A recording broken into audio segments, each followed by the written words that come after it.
Suspended Bamban-Tarlac Mayor Alice Guo is contemplating whether or not she would voluntarily surrender herself or appear before the Senate, according to her legal counsel Stephen David. In a radio interview on Monday, July 15, David says he talked to Guo on Sunday, July 14 for over an hour, advising her that she could not evade arrest forever.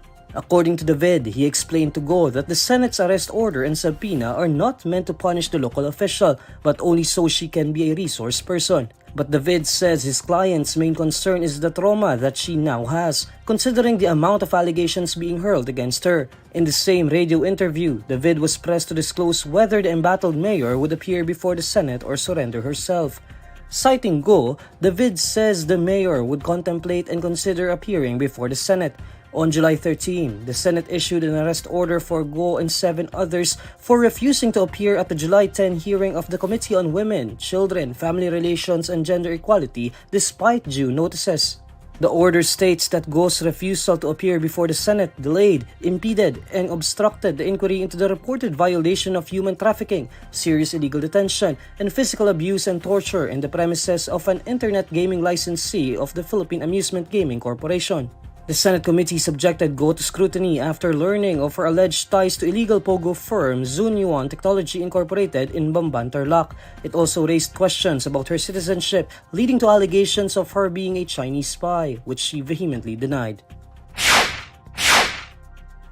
Rivals Joe Biden and Donald Trump are urging Americans to show unity after an assassination attempt on the Republican. The attack put the divided nation on edge in the run-up to the presidential election.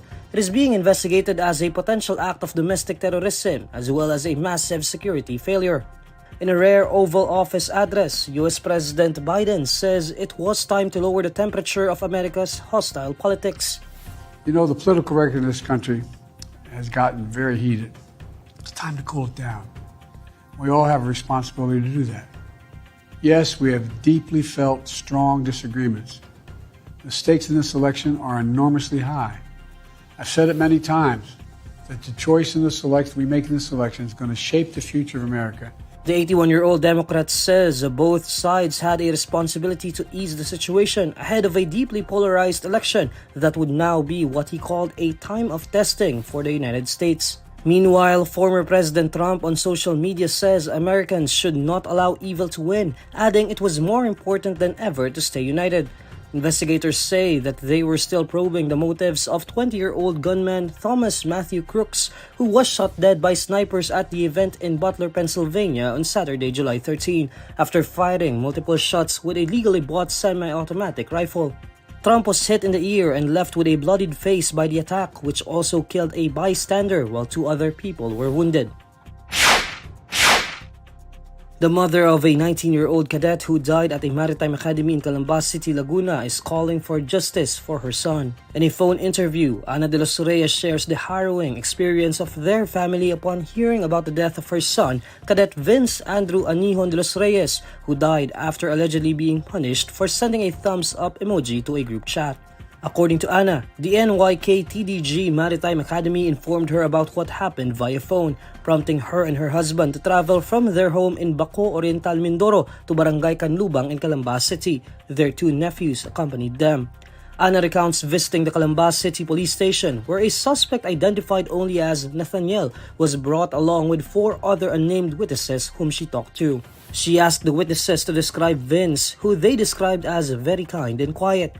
She also asked them about the content of the group chat and what could have prompted the senior to punish Vince, but none of the witnesses gave Ana a clear answer. Based on police reports, the cadet was declared dead on arrival at a hospital after experiencing difficulty breathing and collapsing in his cabin at the Maritime Academy. Citing witnesses' statements, Ana points out that something more might have happened to her son since the punishment was done inside a room. She says it was impossible for Vince to collapse, knowing that her son's health had always been in good condition. Ana says it was difficult to accept what happened to her son, but she vows to seek justice for him. Before the funeral, Ana says Vince's body underwent an autopsy, but she says the results showed the cause of death was undetermined. The popularity of the P-pop group BINI reaches new heights as they were announced as a pre-show performer for KCON Los Angeles. In a post on X, KCON USA announces BINI's inclusion in the pre-show lineup of the M Countdown stage on July 27. This makes BINI the first P-pop group to reach this milestone. Following the news, BINI's Maloy and Sheena expressed on social media their excitement about their upcoming appearance. Other members of the girl group reposted the announcement on their respective accounts as well. Considered as one of the biggest K-pop festivals, the annual KCON is organized by Korean production and distribution company CJ E&M, which aims to expand the growing industry's influence in different parts of the world. For this year's edition, KCON will be held in Los Angeles in the US, Germany, and Saudi Arabia. Previous legs were held in Hong Kong and Japan.